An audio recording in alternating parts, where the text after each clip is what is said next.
Is this a good one? This better be a good one, Top Notch. This better be a good one. We haven't done a cop video all day today. We're doing a cop video. Individual wanted on several felony warrants across multiple states. What they didn't know is that the day would end in tragedy. Their suspect, Mario Donnell Page, was wanted by a drug task force originating out of Memphis, Tennessee. We had been trying to catch Mario for several months. He's fled from us several months. I had a snitch call me, or a CI, however you choose to put that. Call me. Nah, that cop is dirty. Cop said, I had a snitch. I mean, I had a CI. And tell me Sunday that she had him trying to come and pick up money from her. He buys stolen cars. The man said the snitch even said she, like, bro, it's not a CI. You might as well say her name, bro. The girl said, hey, I got $3,000. Can you get me a decent car? You know, it was a setup. Right. All of the charges on Mr. Page are he will come to try to sell you his car. He just hits you in the head, takes your money, and flees. While local officers and bail bondsmen waited for Mario to arrive on scene, they called for the Arkansas State Police to assist, as Mario was considered a flight risk. 2 officers were en route. He pulled up on us. We tried to get him out of the car. He rolled down the window. The minute he saw me, and I took my hood off, you know, I have a hoodie on. I took my hood down and had my credentials hanging on my chest. He sped off and went past your trooper and a detective. Okay. Mario Page almost hit the trooper when he shot out because he never let off the gas. Spun around, went code 3, and took off after him. Okay.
Chevy Impala with tinted windows. It's a Tennessee. 106 miles an hour they're going? $136. Unmarked police car gives.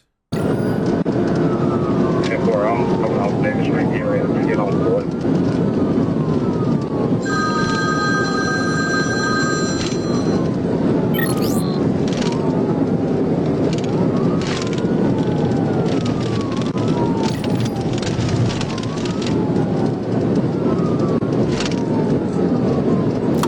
Coming up to the railroad tracks on Mountain City South. Fort City. I'm trying to catch up to him.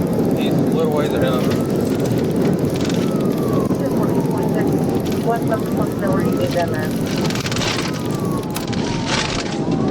We're probably about to get on the interstate.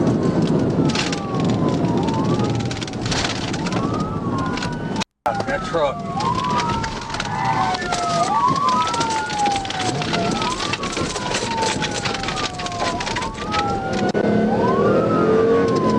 I just stopped for a truck I didn't think was going to stop. He's got further ahead of me. He's about to get on eastbound on the interstate up 281.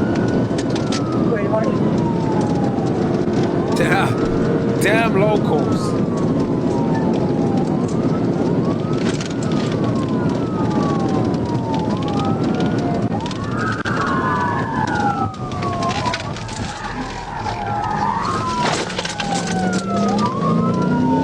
Yeah, this motherfucker's going fast. He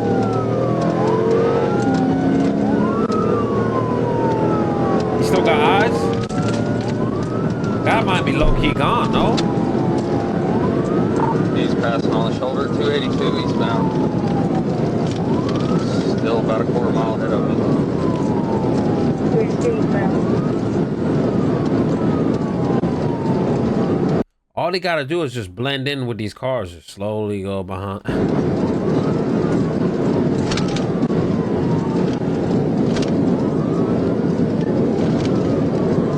don't have no data. 283.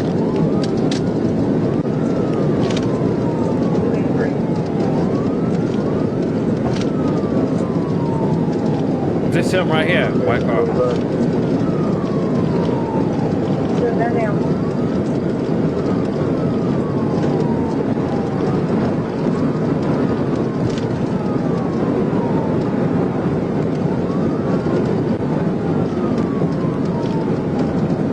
Wait, what? Is this cop doing what I think he gonna do?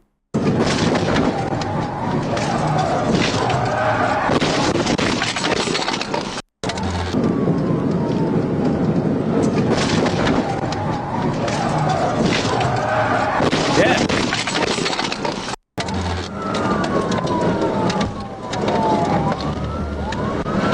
DVI wrecked out 284. DVR 44. 283 now. Bro, this motherfucker killed a bunch of people. What is this guy doing? There's multiple units on scene. We doing film takedown. We're not getting a response right now. Not a response. 10-4, West Memphis has first responders in the EMS tent. According to police reports, trailing officers pulled over and quickly ordered Mario at gunpoint to leave the vehicle. After they continually received no response, officers approached. The secondary officer details this scene in a post-incident interview. Came along the driver's side of the car because it was resting on its roof. Was able to bust the driver's side rear window. Of course, it had the side curtain airbag, at which time I took a knife to cut the airbag so that we could see into the vehicle, at which time I found a black male. Lower half of his body was in the front driver's seat, in between the passenger and driver's seat, with his upper torso in the back. His arms were crossed. His chest wasn't responsive. This guy's body sliced in half. Kind of gasping for air. Eyes were not open. It was just like in my 30 years, I call it a death rattle. Okay. It's that last gasp of breath. This time EMS arrived. He actually went in the vehicle, and I believe he was the one that checked to see if he had a pulse and all that. And he advised he did not have a pulse. Paramedic advised you don't have a pulse. Mario was pronounced dead at the scene shortly after by emergency medical services. Outside of the vehicle rolling numerous times, it is likely that he was not wearing his seatbelt based on his placement, lowering his chances of survival even more. An investigation was opened to determine if any wrongdoing resulted in Mario's passing. According to news sources, I'm sure this motherfucker that's driving on the highway, he doing crazy, but he probably like, yo, like, to get pitted like that? Oh, look at his sneaker, bro. That's his shoes. this investigation placed Trooper Garrett James Bird on paid administrative leave until... Cop look like that, man. I'm on my way. Stay away from me. I can already know what time he on. the investigation was resolved. In a press release by the department, they attributed the cause of the crash to Mario hitting the brakes at 140 miles per hour prior to Trooper Bird's pit or TVI maneuver attempt. Using dashcam and Google Earth references, we found their speed estimation to be fairly accurate. We calculated that the officer's average speed 5 seconds prior to the collision was 136 miles per hour. Typically, pit or TVI maneuvers at these... The cop is lucky he didn't go, like went under that shit and just get sliced by this truck. The cop's lucky, to be fair. Typically, pit or TVI maneuvers at these speeds are limited to deadly force situations at many agencies across the United States. One example policy from the state of Minnesota discourages pit maneuvers at over 40 miles per hour, and in certain situations, at over 25 miles per hour. However, the Arkansas State Police are... So, you can't pit over 40 miles an hour, and this motherfucker pit a hundred plus more of that. are a rare agency that allows pit maneuvers for most pursuits, as their policy doesn't list any speed recommendations for them, nor does it correlate speed as a prerequisite for use of deadly force in these maneuvers. In the pursuit report submitted by Trooper Bird, it lists there were no methods of forcible stops utilized, and that the primary reason the pursuit ended was due to Mario hitting the guardrail. Trooper Bird shared what he recalled during an investigative interview. All right, it's Friday, December 22nd, 2023, and I'm at the Crittenden County Sheriff's Office Dispatch Center with Trooper James Bird and his attorney, Russell Wood. I went back in over towards the left lane, which he was still in, to attempt to perform a tactical vehicle intervention, or TVI, and I don't know if he anticipated what was coming and was just trying to get me off of him, or he was intentionally trying to wreck me. But the suspect slammed on the brakes, and it's like when he did, the vehicle veered right, and I was still kind of right there beside him, and it collected me, and it caused a collision. We both veered right, made sure that we had fire and EMS en route to assist the suspect. They informed me that they weren't getting any response out of him. There was plenty of help there, waiting on fire and EMS, and I went to check on the truck driver, make sure. This cop don't care. He's probably like, good, another dead motherfucker. Like that's the cop's attitude, because the cop, I don't know about this one, y'all. Okay. The day after the incident, various news organizations obtained this highway camera footage pertaining to the crash and criticized the police department's telling of the events, indicating that the crash was caused by a TVI attempt and not by Mario hitting the brakes. However, in the dash cam footage we obtained, it does appear that Mario brakes just before the collision. Yeah, but where was the cop going? Like, this is the whole point. Like, Dash cam footage we obtained, it does appear that Mario brakes just before. Where was the cop going? Like, it don't matter if he braked. Like, that just might be a natural reaction. Where was the cop going? The cop was going right into him.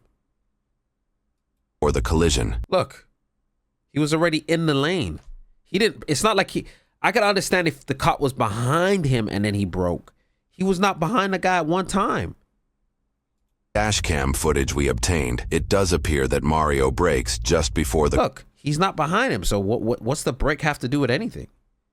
Collision. According to news sources, if this crash is ruled as a result of a TVI, Mario's death would be the fourth Arkansas TVI fatality of that year. As the public debate. TVI? What's that mean? Chat, what does TVI mean?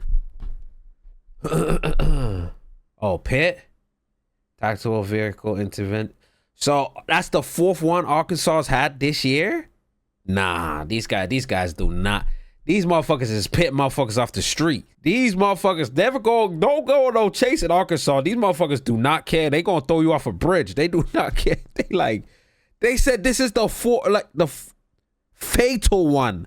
Not the fourth one that's happened. They be doing this, but motherfuckers survive. Mario's death would be the fourth Arkansas TVI fatality of that year. Why the cop As the public debates the safety and effectiveness surrounding TVIs, Arkansas State Police Director Colonel Mike Hagar shared his reasons on their use. We're not gonna just hope that they're not gonna hit someone, that they're not gonna kill your family, that they're not gonna kill my family. We've seen that happen. Unfortunately, this is. Nah. This means fuck them.